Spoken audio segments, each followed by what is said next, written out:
Il est déjà tard dans cette nuit de samedi à dimanche, mais près d'un demi-millier de jeunes se dirigent vers l'église Notre-Dame du Sablon à Bruxelles pour y veiller toute la nuit. Cette nuit est particulière. Ils vont vivre une nuit blanche en communion avec le pape François et les centaines de milliers de jeunes réunis au Panama pour les JMJ. Je suis ici pour profiter de l'ambiance des JMJ, pour rencontrer les jeunes Belges qui n'ont pas eu la chance de partir au Panama. Quand on est dans notre paroisse chez nous, on ne voit pas beaucoup de jeunes. Et de venir ici, c'est génial de voir toute cette masse rassemblée pour un seul événement, c'est génial.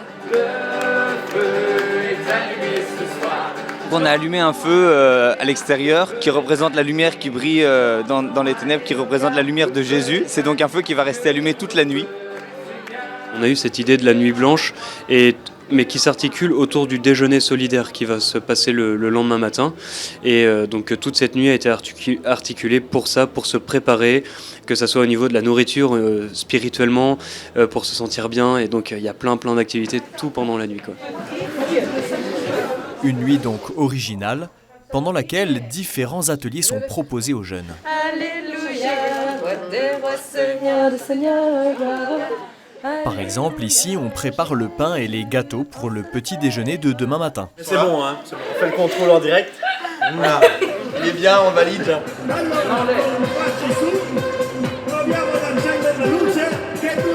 Et ici, on apprend à danser. La joie dans la spiritualité, c'est vraiment super important. Voilà, de vivre des moments de ce que les jeunes aiment pour leur annoncer aussi la joie d'être sauvés. Ici, dans la danse qu'on a dansée, c'était des paroles en italien, mais ça parle vraiment de la lumière. Il suffit d'une petite lumière pour que tout change, pour qu'on voit l'arc-en-ciel, pour qu'on voit les amis autour de nous, les signes positifs. Et donc, ça nous aide à reconstruire une paix, une fraternité autour de nous. Un groupe de jeunes va même construire un vrai pont. Oh, c'est dur. Le pont, c'est le lien entre les chrétiens de la cité et les personnes qui ne sont pas nécessairement catholiques chrétiennes. Après plusieurs heures de travail dans le froid sous la pluie, il serait bon de se réchauffer. Le concert de musique et les danses avec les amis sont le meilleur moyen.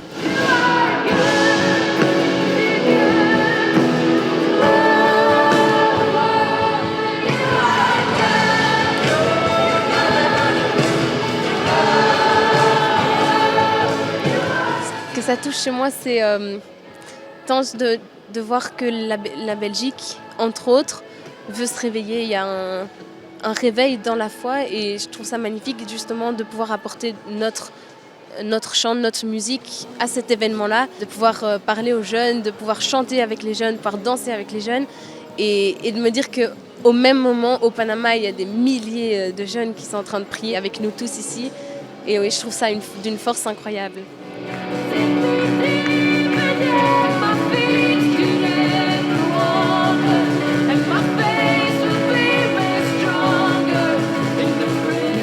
Les 500 personnes ici présentes qui, tous ensemble, chantent que Dieu est là, qui nous aime, qui nous regarde. Et c'est vrai que quand on entend ça, on se sent vraiment vivre, on sent la flamme au fond de nous et ça fait vraiment du bien.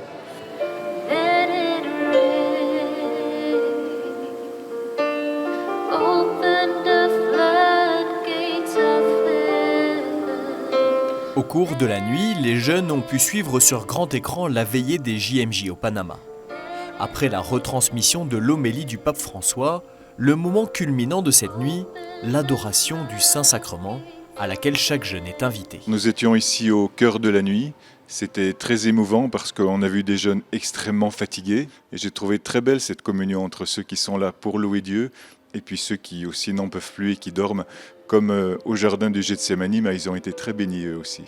C'est vraiment une expérience d'église parce que cette assemblée ici à Notre-Dame du Sablon, elle rassemble des jeunes de Bruxelles, elle rassemble des jeunes de la Belgique entière. J'ai même vu des jeunes du Luxembourg et d'ailleurs. Et du coup, c'est vraiment une expérience d'église universelle.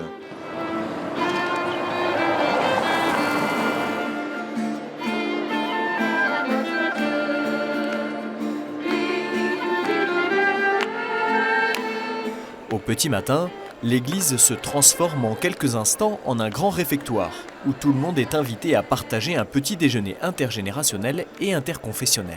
Parfois on a l'impression que voilà, on n'a pas envie d'y aller, on n'a pas le courage d'y aller, mais finalement, une fois qu'on est là, c'est que du bonheur. C'est ressentir la foi qu'on a à l'intérieur de nous, mais aussi la foi des autres. Moi, je suis d'origine musulmane et je voulais dire que je suis très heureuse d'être ici pour partager plusieurs choses. Et c'est très intéressant de voir plusieurs religions.